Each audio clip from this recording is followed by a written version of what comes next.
I'm Faith, 30 years old, and on my last birthday, my father handed me an envelope that would shatter everything I believed about my family. He stood in my doorway, the first time he'd visited my apartment in 3 years, and said words I'll carry to my grave. Your grandmother left this for you. She died believing you'd amount to nothing. But inside that envelope was a letter, and the first line read, If you're reading this, you survived your parents. I knew you would. What I found next, a key, a secret, and documents hidden for 5 years, changed everything I thought I knew about my grandmother, my father, and the inheritance I was told I didn't deserve. Before I tell you what happened, if you find this story worth hearing, please take a moment to like and subscribe, but only if you genuinely want to. And tell me in the comments, where are you watching from, and what time is it there? Now let me take you back to 5 years ago, to my grandmother's funeral, where this story really begins. The funeral home smelled like lilies and money. My grandmother, Eleanor Mercer, lay in a mahogany casket that probably cost more than my car. White flowers cascaded around her like she was sleeping in a garden, and somewhere behind the mourners, a string quartet played something soft and forgettable. My father, Richard Mercer, stood at the center of the room, not grieving, receiving. He shook hands with business partners, accepted condolences with practiced solemnity, his Rolex catching the chandelier light every time he reached out to clasp someone's shoulder. Thank you for coming. Mother would have appreciated it. I watched from the corner, invisible.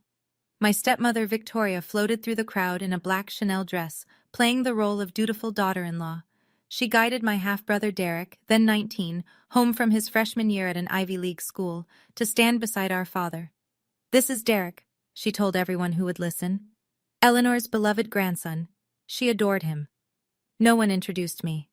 I was 25 then, already teaching 3rd grade at a public school in a low-income neighborhood, already the family disappointment, already the daughter who chose a job instead of a career. But here's what I kept thinking about, standing alone by the flower arrangements. My grandmother used to call me her little star. She taught me to read before kindergarten. She let me stay with her for 2 years after my mother died, and those were the happiest years of my childhood. She wrote me letters, actual handwritten letters, even after I grew up. She always had stationery in her desk drawer, cream-colored paper with her initials embossed at the top. I didn't know then that those letters would matter, that she'd been preparing something for years. I only knew that she was gone, and no one in my family seemed to notice I was grieving too. To understand what came next, you need to understand where I came from. My mother, Linda, died of breast cancer when I was 12.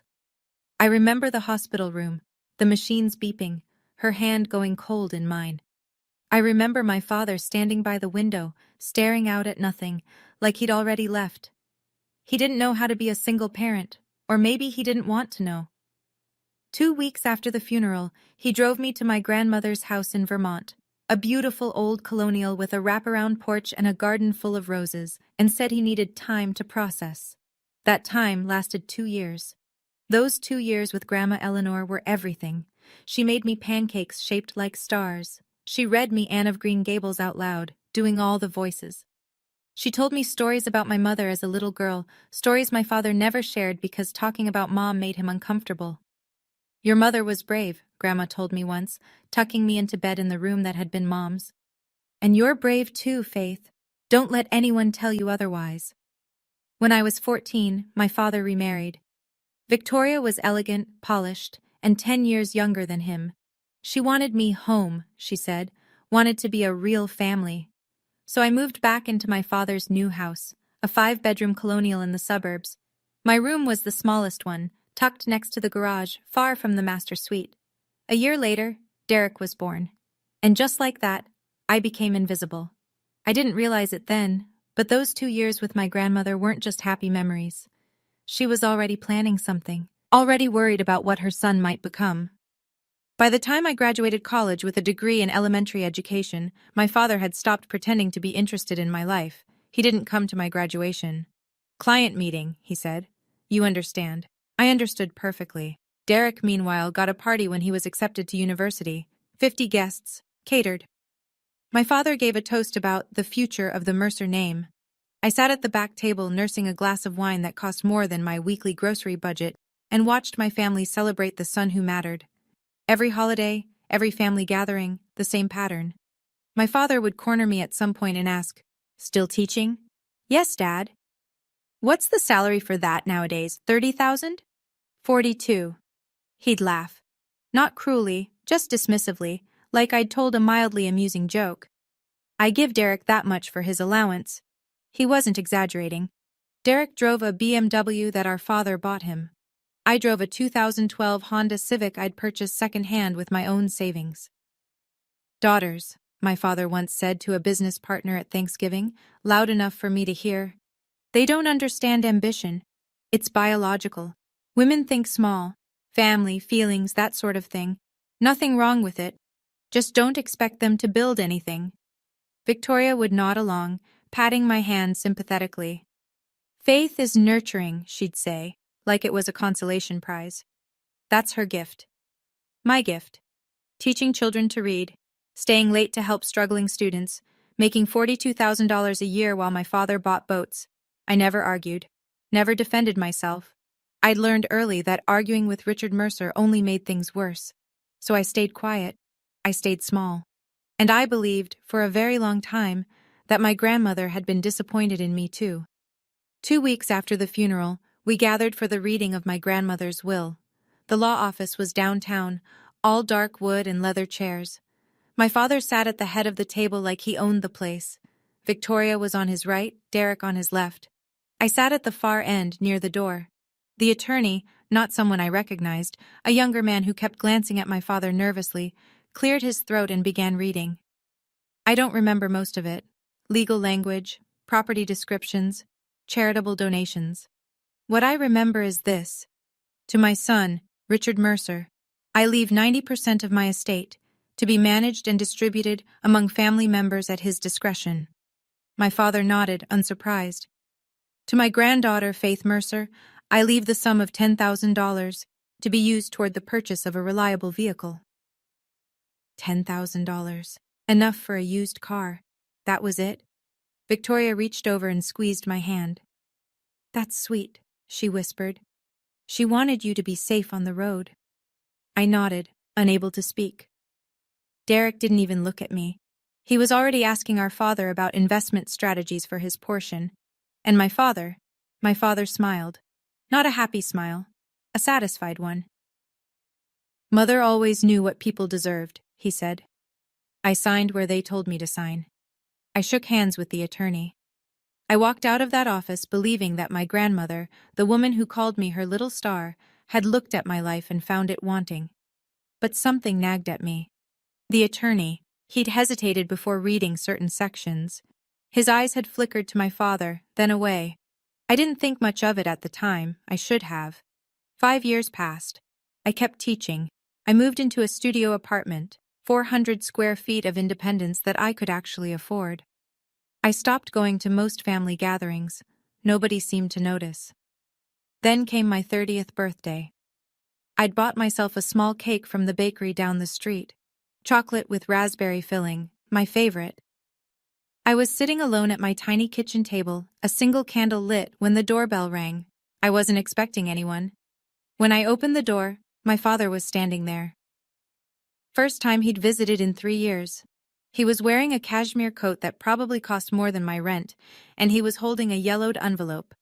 "Found this in Mother's things," he said, not bothering with hello. "Must have gotten mixed in with some old papers. Figured you'd want it." He held it out. I took it. "Don't get your hopes up," he added, already turning to leave. "She wrote it before she died, probably some sentimental nonsense." He paused at the top of my stairs. "She died believing you'd amount to nothing, you know. Told me herself. Said she worried about you." Then he was gone. I stood in my doorway, holding the envelope, my birthday cake melting behind me. The paper was old, slightly brittle, my grandmother's handwriting on the front. For Faith, to be delivered on her 30th birthday. My father hadn't opened it. The seal was still intact, that old-fashioned wax seal my grandmother used, with her initials pressed into it. Slowly, I walked back inside, sat down at my table, and opened the envelope. Inside was a letter, folded around a small brass key. The letter began, "My dearest Faith, if you're reading this, it means you survived your parents. I knew you would." My hands were shaking so badly I could barely hold the paper. I read the words again. "If you're reading this, it means you survived your parents. Not your father, parents, plural. Like my grandmother knew exactly what kind of household I'd grown up in." I kept reading. "My sweet girl, I need you to understand something. I have never, not for one single day, believed you were anything less than extraordinary. If your father told you otherwise, he was lying. He lies about many things. It's a habit he learned from his father, and one I failed to break." Tears were streaming down my face now. 5 years of believing she'd given up on me. 5 years of carrying that shame. The key enclosed opens a safe deposit box at First National Bank, downtown branch. Box number 1247. I have named you as the sole authorized person. Not your father, not his wife, not his son. Only you. Inside that box, you will find everything they tried to hide from you. Documents, proof, your inheritance, the real one, not the scraps Richard wanted you to have. I set the letter down, picked it up again. Read that paragraph 3 more times. Your inheritance, the real one. I didn't leave these things with my regular attorney, the letter continued. Richard would have found them. I left them where only you could reach them, when you were old enough to know what to do. There is also a card in the box for Margaret Holloway. She's an old friend, and she knows everything. Call her if you need help. Remember, my star, you are not what they made you believe. You never were. All my love, always, Grandma Eleanor. The key was cold in my palm. Brass, with the number 1247 engraved on it. I didn't sleep that night. The next morning I called in sick to work, the first time in 3 years, and drove downtown. First National Bank was one of those old stone buildings that looked like it had been guarding people's secrets since the Civil War. Marble floors, brass fixtures, the kind of hushed atmosphere where everyone speaks in whispers. I approached the front desk with my driver's license and the key. I need to access safe deposit box 1247. The clerk, young, professional, slightly bored, typed something into her computer, then stopped, typed again. Her eyebrows rose. 1 moment, please, ma'am. I need to get my manager. 10 minutes later, I was sitting across from Thomas Caldwell, the branch manager. He was in his mid-40s, graying at the temples, with kind eyes behind wire-rimmed glasses. Miss Mercer, he said, studying his screen. This box was opened by Eleanor Mercer in 2019, and you were added as the sole authorized accessor at that time. No one else, he emphasized those words carefully, has permission to open it. Several inquiries have been made over the years, but we've followed Mrs. Mercer's instructions precisely. Inquiries? I asked. From whom? He hesitated. I'm not at liberty to say, but your grandmother was very specific. She told me personally, if anyone else asks, including my son, tell them there's nothing here. And I have. He leaned forward slightly. She also told me something else, Miss Mercer. She said, when my granddaughter comes, and she will come, tell her I never stopped believing in her. Not for one day. I couldn't speak. My throat had closed up completely. Thomas Caldwell stood. Let me take you to the vault. He led me through a heavy steel door, down a corridor lined with hundreds of small metal boxes, to number 1247. Take all the time you need, he said, and left me alone. The box was larger than I expected. Inside was a thick manila folder, a smaller envelope, and a leather portfolio embossed with a law firm's name I didn't recognize. I started with the folder. The first document made me sit down hard on the vault room's small bench. Last Will and Testament of Eleanor Grace Mercer. Executed, March 15, 2019. 2019, 2 years before she died. After the will I'd heard read in that attorney's office. I scanned the pages, legal language swimming before my eyes until I found the key paragraphs. To my granddaughter, Faith Eleanor Mercer, I bequeath the following. My education trust fund, currently valued at approximately $1.8 million, to be used for her personal enrichment and security, and my property located at 847 Mountain View Road, Stowe, Vermont, currently valued at approximately $1 million, which she may inhabit, sell, or manage at her sole discretion. $2.8 million. The property in Vermont. The house where I'd spent the happiest 2 years of my childhood. I kept reading. To my son, Richard Mercer, I leave the sum of $50,000 and my sincere hope that he will one day understand that family is not a business to be managed, but a garden to be tended. 50,000, not 90%. $50,000. The will was signed, witnessed, and notarized. Official, legal, real. There was more in the folder. Bank statements showing the trust fund balance. The deed to the Vermont property, still in my grandmother's name, never sold as my father had claimed, and transfer records showing that someone had been withdrawing money from the trust. Hundreds of thousands of dollars. Starting exactly when Derek enrolled at Wharton. I laid out the bank statements on the vault room bench like evidence at a crime scene. The pattern was unmistakable. September 2022, $85,000 withdrawn.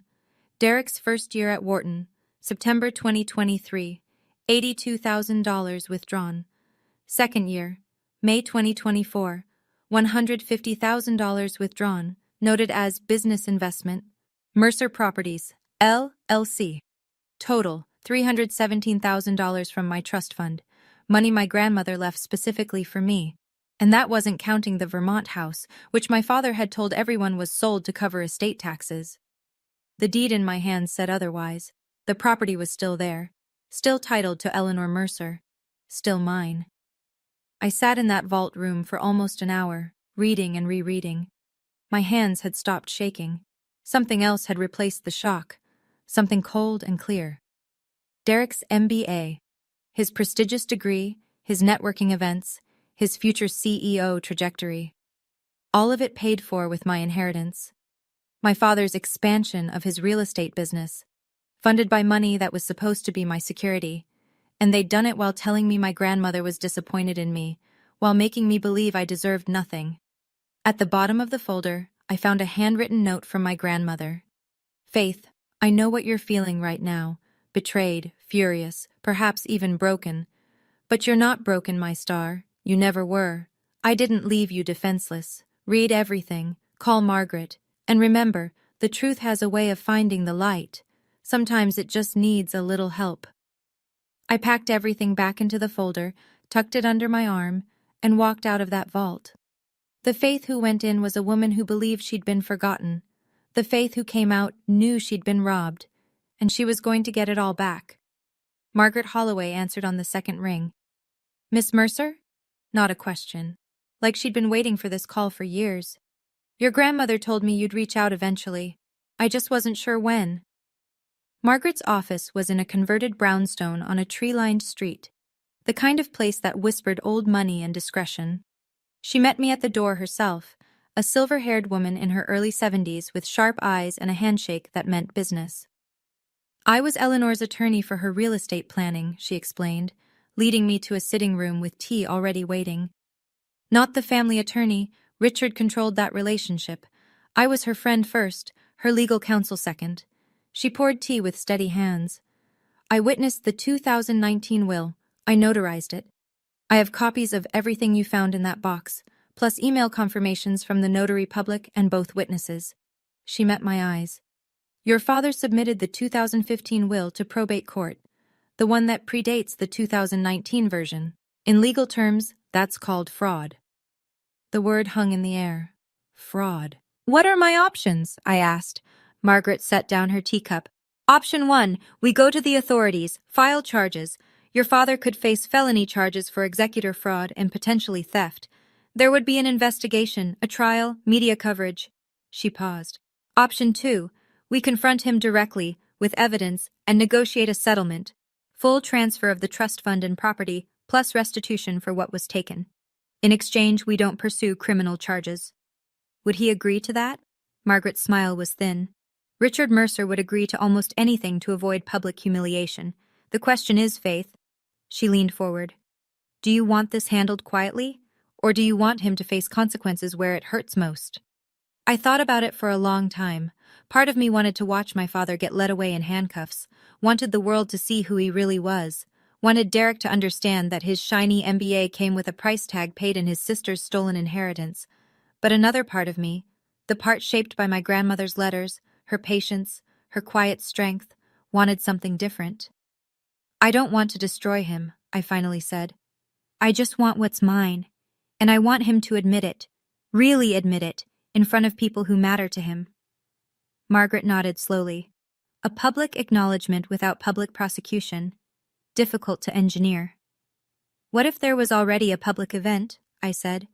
Something where his reputation is on display, where the right people are watching. That's when I remembered the invitation. It had arrived last week, embossed gold on cream cardstock. You are cordially invited to celebrate the 65th birthday of Richard Mercer. The party was in 3 weeks, at the country club where my father played golf with judges and businessmen. 80 guests. The social event of the season for his circle. Victoria had called afterward to remind me to dress appropriately. Don't embarrass us, Faith. You know how your father's friends can be. I told Margaret about the party. Her eyes lit up with something that might have been admiration or anticipation. So, she said, you want to give your father a birthday present he'll never forget? I want to give him exactly what he deserves, in front of the people whose opinions he actually cares about. Margaret reached for her calendar. 3 weeks, she said. We have work to do. The invitation sat on my kitchen counter like a dare. Celebrating 65 years of Richard Mercer, gold embossed, formal script, the kind of stationery that cost more per sheet than some people spend on dinner. Victoria called 3 days before the event. Faith? Her voice dripped with false warmth. Just checking? You received the invitation? I did. Wonderful. Now, about your outfit. Your father's colleagues will be there. The Hendersons, the Clarks, Judge Morrison. These people notice things. I understand. Wear something appropriate, something that fits. A pause. And Faith? Don't stand in the corner like you did at your grandmother's funeral. It looks odd. Mingle, smile, act like part of the family. I counted to 3 before responding. I'll do my best to represent the family well, Victoria. That's all we ask. She hung up.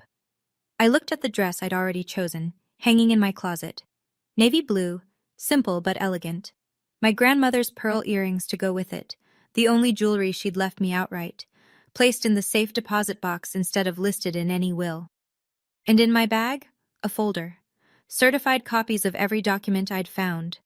The 2019 will, the bank statements, the deed, the notary's confirmation. Margaret would be there too. Not as my guest, as someone who had so many fond memories of Eleanor and had heard about the celebration through mutual friends. Perfectly innocent, completely deniable. My father wanted a birthday party.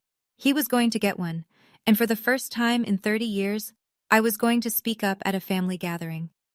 The difference was, this time, I had the receipts. I need to pause here for a moment, because this is the part where everything changed, where I stopped being the daughter who accepted whatever scraps my family threw at me and started being someone else entirely. Have you ever stood at a crossroads like that? Knowing that whatever you choose, there's no going back? If you're still with me, if this story resonates with something in your own life, I'd love for you to hit that like button, not for me. For everyone else out there who needs to know they're not alone. Now, let me tell you about the week before the party. 1 week before the party, my father summoned me. That's the only word for it. Summoned. A text message that read, "Come to the house. 7 p.m. Family meeting." I drove to the house I'd grown up in, the 5-bedroom colonial that had never felt like home. Victoria answered the door and led me to my father's study without a word. He was waiting behind his mahogany desk, leather chair throne-like behind him. Derek sat on a side chair, looking uncomfortable. Victoria positioned herself near the window, watching. "Sit," my father said. I sat. "I've heard something disturbing." His voice was ice. "Someone at First National mentioned you came in asking about Mother's affairs, asking about safe deposit boxes." I kept my face neutral. I was curious. Curious, he leaned forward. Let me be clear, Faith. Whatever you think you know, whatever you think you found, you're wrong. Mother's estate was settled 5 years ago. Legally, properly, end of discussion. Dad, Derek started. Quiet. Richard's eyes never left mine. If you start digging into settled matters, making accusations, causing problems. He smiled, but there was no warmth in it. People will think you've lost your mind. The grieving granddaughter, desperate for attention. Mental illness runs in families, you know. Your mother had her struggles. I felt the words like a slap. My mother's depression, weaponized. I would hate, my father continued, for your colleagues at that little school to hear that you've become unstable. It would be such a shame for your career. I stood up slowly. Thank you for your concern, Dad. I'll see you at your birthday party. I walked out without looking back. In my car, I let myself shake for exactly 1 minute. Then I drove home, pulled out my phone, and texted Margaret. He's scared. That means we're right. The next morning, Victoria called. Faith, honey, her voice was syrupy with fake concern. Your father was harsh last night. He's just protective of the family. You understand. I understand. Good, because we all want what's best. Your grandmother's memory, the family reputation. It's important to keep these things private. A pause. You're coming to the party, aren't you? It would look so strange if you didn't. People would talk. I'll be there. Perfect. She sounded relieved. And Faith, maybe we could have lunch afterward. Just us girls. I feel like we've grown apart. I almost laughed. Grown apart, like we'd ever been close. That sounds nice, Victoria. Wonderful. See you Saturday. She hung up, mission accomplished. The difficult daughter had been pacified. The family machine could roll on undisturbed. What Victoria didn't know, what none of them knew, was that I'd recorded every word of that family meeting. My phone had been in my pocket, voice memo running, from the moment I walked in. 30 minutes of my father threatening my career, invoking my mother's mental health, essentially admitting there was something worth hiding. I sent the file to Margaret that evening. Beautiful, she wrote back. Not admissible in court without consent, but excellent insurance. If he tries anything after Saturday, we have options. I sat alone in my apartment, looking at my grandmother's letter one more time. You're not broken, my star. You never were. I hadn't felt like a star in decades. I'd felt like a burden, a disappointment, an afterthought. But maybe that was the point. Maybe that's what they needed me to believe. Saturday was 3 days away, and for the first time in my life, I was ready to shine. The night before the party, I almost backed out. I sat at my kitchen table at 11 p.m., grandmother's letter in front of me, and every doubt I'd ever had came flooding back. What if I was wrong? What if the documents were somehow invalid, outdated, superseded, legally meaningless?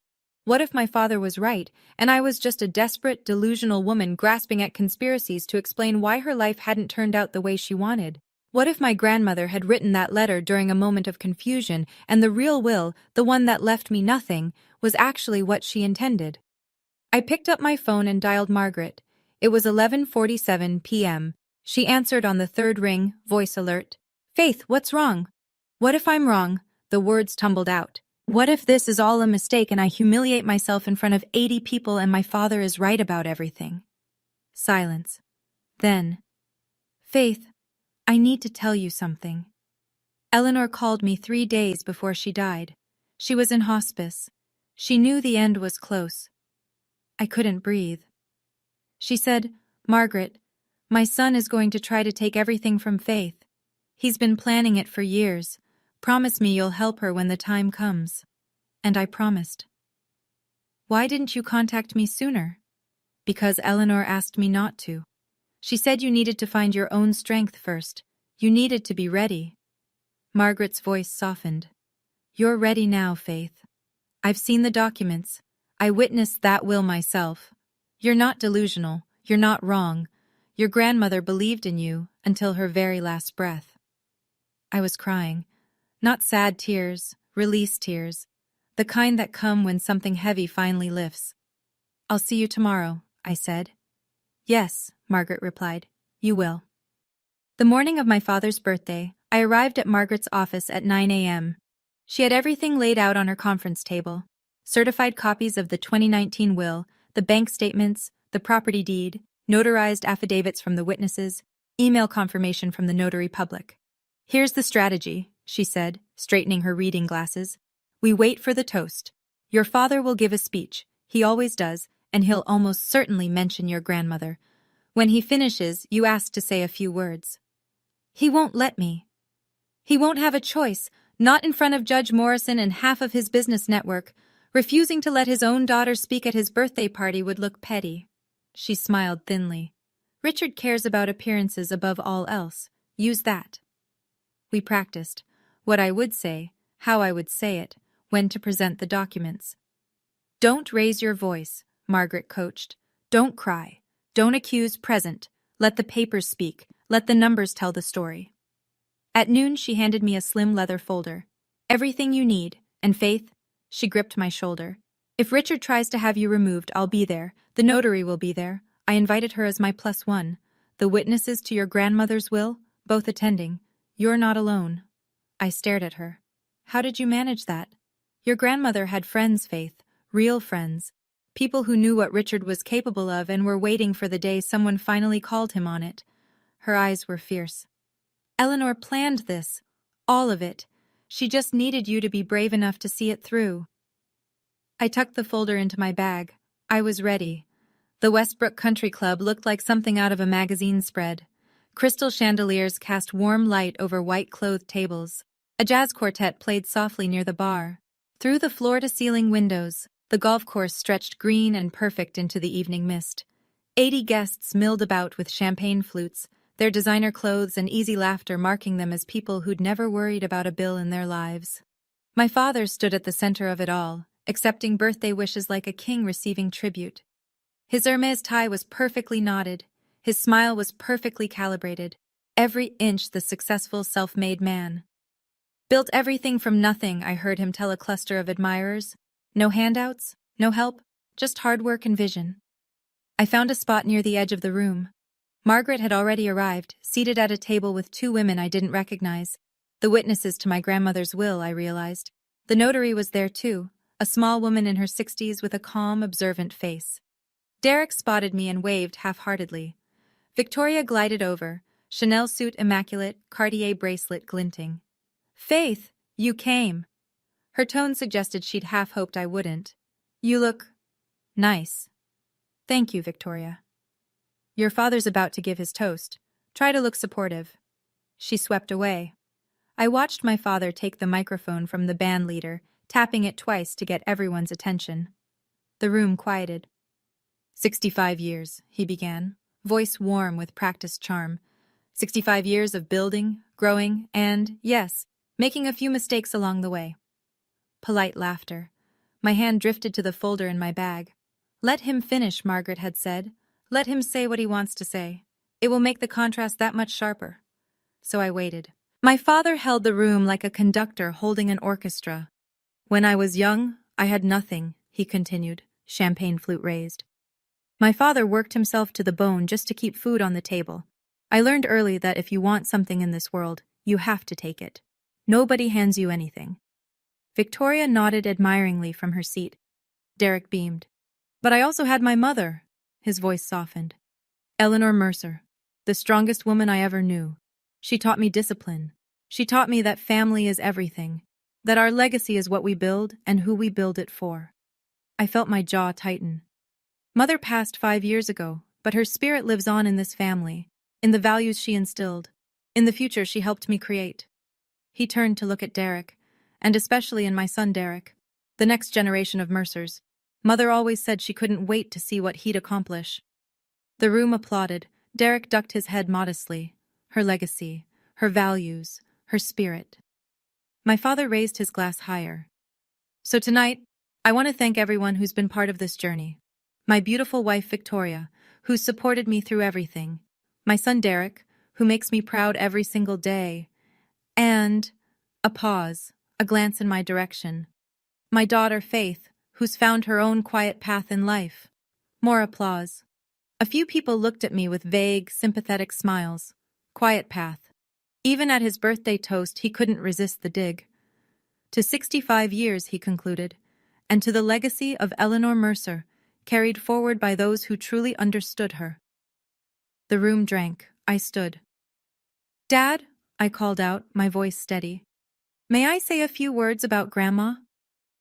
80 faces turned toward me. My father's smile didn't waver, but his eyes went cold. He couldn't refuse. Not here. Not with Judge Morrison watching, with business partners lifting curious eyebrows, with Victoria's carefully managed social circle waiting to see what the quiet daughter had to say. "Of course, Faith." He gestured toward the microphone like he was doing me a favor. "Family should always speak at these occasions." I walked to the front of the room on legs that felt surprisingly steady. I took the microphone. 80 faces watched me. Curious, bored, mildly interested. My father stood to the side, champagne still in hand, already preparing to cut me off if I took too long. "Thank you, Dad," I smiled. "And happy birthday." Polite applause. My grandmother, Eleanor Mercer, was the most important person in my life. I let that sink in. She raised me for 2 years after my mother died. She taught me to read, to cook, to love stories. She called me her little star. I opened my bag. She also taught me to keep careful records. Something shifted in the room. My father's smile flickered. "I recently came into possession of some documents my grandmother left specifically for me." I pulled out the folder, including her last will and testament, executed on March 15, 2019. Notarized, witnessed, and legally binding. Complete silence. According to this will, I was meant to inherit approximately $2.8 million, a trust fund, and a property in Vermont, not the $10,000 I actually received. Someone gasped. My father stepped forward. "Faith, this isn't the time." The will submitted to probate court was dated 2015. I kept my voice calm, professional, exactly as Margaret had coached. 4 years older than this one. Would you like to explain that, Dad, to all these people who know what document fraud means? The room erupted in murmurs. Richard Mercer's face had gone from controlled to ashen in about 3 seconds. Victoria was gripping her champagne flute so hard I thought it might shatter. Derek just looked confused, like someone had switched the channel on his life without warning. "Faith," my father's voice was tight. "You're clearly upset. This isn't the place to discuss family matters." "I think it's exactly the place." I pulled out the bank statements. These show that over $300,000 was withdrawn from my trust fund in the past 3 years. The timing corresponds exactly to Derek's tuition at Wharton. More gasps. A woman I didn't recognize set down her champagne and pulled out her phone. Derek stood up. "That's insane! My tuition was paid by the family, by Dad, by my inheritance." I kept my eyes on my father. "The inheritance you told me I didn't deserve. The inheritance you said Grandma wanted you to manage because she was disappointed in me." "She was disappointed," my father's composure finally cracked. "She was a confused old woman at the end. She didn't know what she was signing." "Richard," a woman's voice, calm and authoritative. Margaret Holloway stood up from her table in the back. "I was Eleanor's attorney. I witnessed that will. She was in full command of her faculties. Would you like me to testify to that under oath?" Every head in the room swiveled between Margaret and Richard. "Who the hell invited you?" my father snarled. "Your mother was my friend for 50 years. Margaret walked forward slowly. She knew exactly what you would do, and she made sure there was someone who would remember the truth. I held up the will. "This is certified, Dad. The notary who signed it is in this room. So are both witnesses. Would you like to keep lying?" Margaret reached my side, and the temperature in the room seemed to drop 10 degrees. "For those who don't know me," she said, addressing the crowd with the ease of someone who'd spent decades in courtrooms, "my name is Margaret Holloway. I'm a retired estate attorney, and Eleanor Mercer was one of my dearest friends." My father looked like he wanted to bolt, but he was trapped, surrounded by colleagues, clients, everyone whose good opinion he'd spent decades cultivating. "Eleanor called me 3 days before she passed." Margaret's voice was steady. "From hospice. She was tired and in pain, but her mind was sharp. She said, 'Margaret, my son is going to try to steal Faith's inheritance. I've left proof. Make sure it's found.' Victoria made a strangled sound. Derek had gone completely white. Eleanor also left a provision, Margaret continued. If Richard violated his duties as executor, which he did, by submitting a superseded will and making unauthorized withdrawals, his executor status would be automatically revoked. Faith becomes the rightful administrator of the estate. That's not legally, my father started. It is. Judge Morrison's voice cut through the noise. He'd risen from his table, face grim. Richard, if what these women are saying is accurate, you're looking at executor fraud. That's a felony. The room exploded in whispers. I stood there, holding documents that proved everything, watching my father's world collapse in slow motion. I didn't come here to have you arrested, Dad. My voice was quiet, but it carried. I came here to get what's mine. Transfer the trust fund. Transfer the deed. Pay back what you took. And we can settle this without prosecutors. And if he refuses? Someone asked. Margaret smiled without warmth. Then we file Monday morning. Your choice, Richard. I've never seen my father look small before. He'd always loomed large in my mind. The powerful patriarch, the successful businessman, the man whose approval I could never quite earn. But standing there in his Hermes tie and his Rolex, surrounded by people who were looking at him with new eyes, he seemed to shrink. This is entrapment, he hissed. You planned this. I planned nothing. I kept my voice level. You delivered the envelope yourself, Dad, on my birthday. You told me Grandma died disappointed in me. I let that sink in. She wasn't disappointed. She was worried about what you would do. Richard, Victoria grabbed his arm. We need to leave. We need to call our lawyer.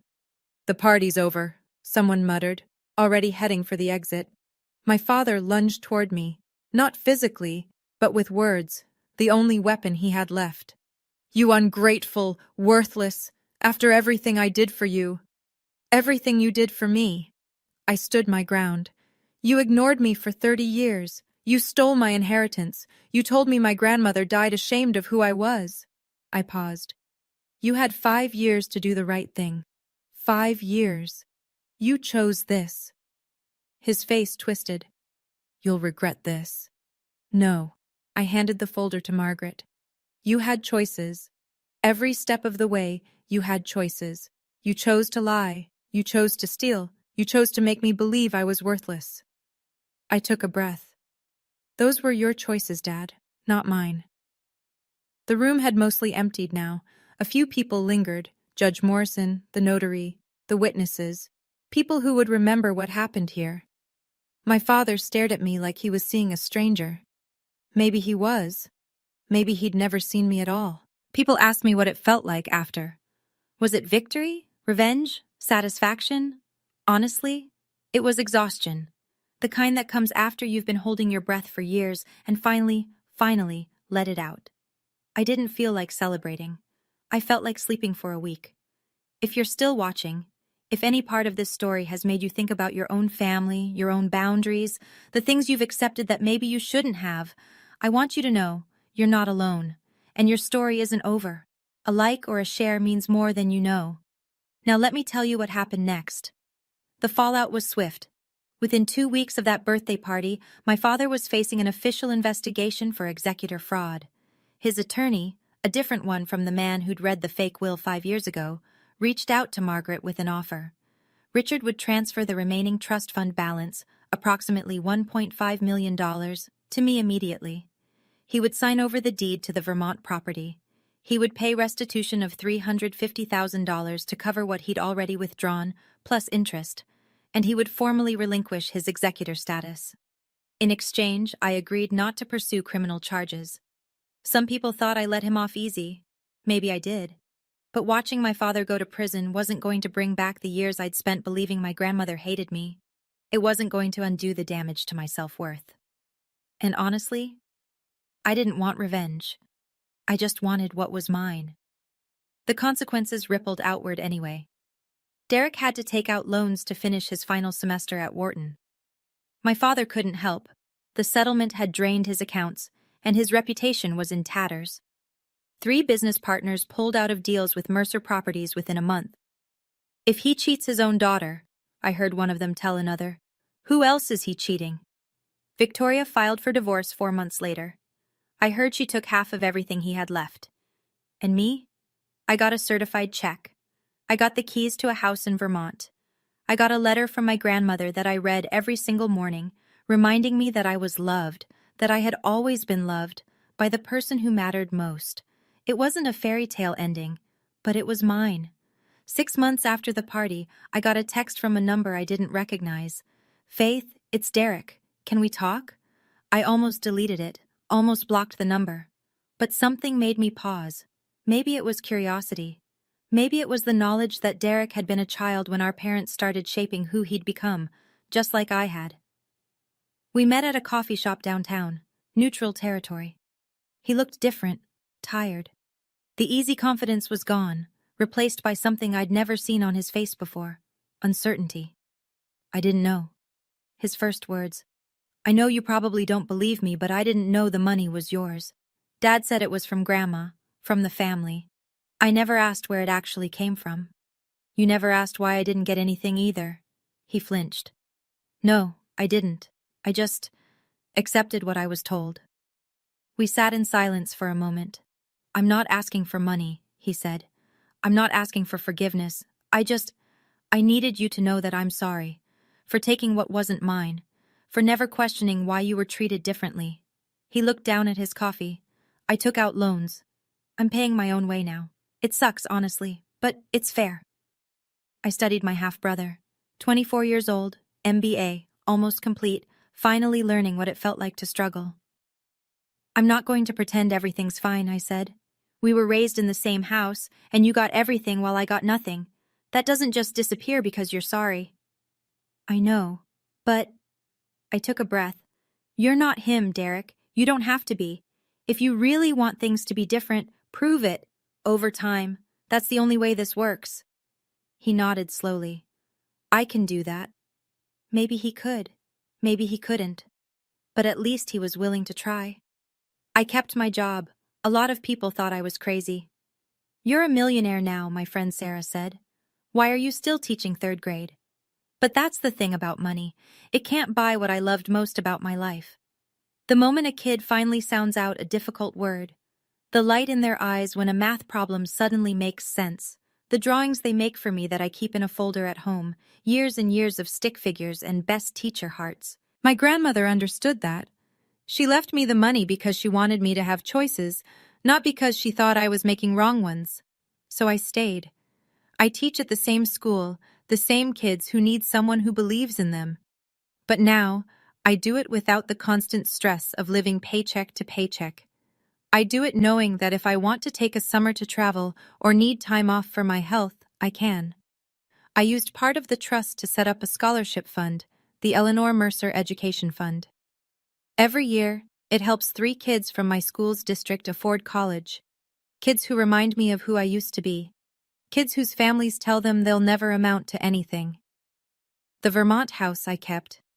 I go there every summer now, and some weekends when I need to remember what it felt like to be loved unconditionally.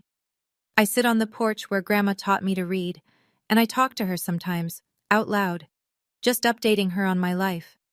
I put her picture on my desk at home, right next to the letter she left me. She believed in me when no one else did. I carry that with me every single day. I don't talk to my father anymore. After the settlement, he sent exactly one message, through his lawyer, of course. It said I had torn the family apart, and that he hoped I was satisfied with the destruction I'd caused. I didn't respond. Here's what I know about his life now, mostly from Derek. The business survived, but barely. He had to sell the 5-bedroom house and move into a condo. The country club memberships lapsed. The invitations to galas and golf tournaments stopped coming. Nobody wants to be associated with a man who stole from his own daughter. Victoria remarried less than a year after the divorce. Some real estate developer from Connecticut. I hear she's happy. I don't particularly care. And Richard? He's still alive, still working, still I'm sure telling himself that he did nothing wrong and his daughter is the villain of this story. I used to want him to apologize, to acknowledge what he'd done, what he'd taken, who he'd tried to make me believe I was. But I've learned something in the last year. Some people, never apologize. They can't. Admitting fault would mean admitting their whole worldview is wrong, and they'd rather burn everything down than do that. So I stopped waiting. I don't wish him ill. I don't wish him well. He's just not part of my story anymore. A character who had his scenes and exited. The energy I used to spend hoping he'd change, I now spend on people who actually deserve it. That's what boundaries are, I've learned. Not walls, not punishment, just a clear line between what's yours and what's someone else's. And finally, knowing which side you're standing on. If you've made it this far, I want to leave you with a few things I've learned. First, the people who love you most will sometimes protect you in ways you can't see. My grandmother spent years preparing for the day when I'd need to know the truth. She didn't tell me while she was alive because she knew I wasn't ready. She trusted me to find my strength, and then she made sure I'd have the tools to use it. If there's someone in your life who believes in you, even when you can't believe in yourself, hold on to that. Even if they're gone, their faith in you lives on. Second, silence isn't always weakness. For years, I thought my inability to stand up to my father meant I was a coward. But sometimes silence is just waiting, gathering strength, collecting evidence, learning the shape of the battlefield before you step onto it. When I finally spoke, I had everything I needed. And my father, who'd mistaken my quiet for submission, never saw it coming. Third, and this is the one I wish someone had told me years ago, you don't owe forgiveness to people who never asked for it. Boundaries aren't selfish. They're not cruel. They're just clarity. This is where I end, and you begin. This is what I will accept, and what I won't.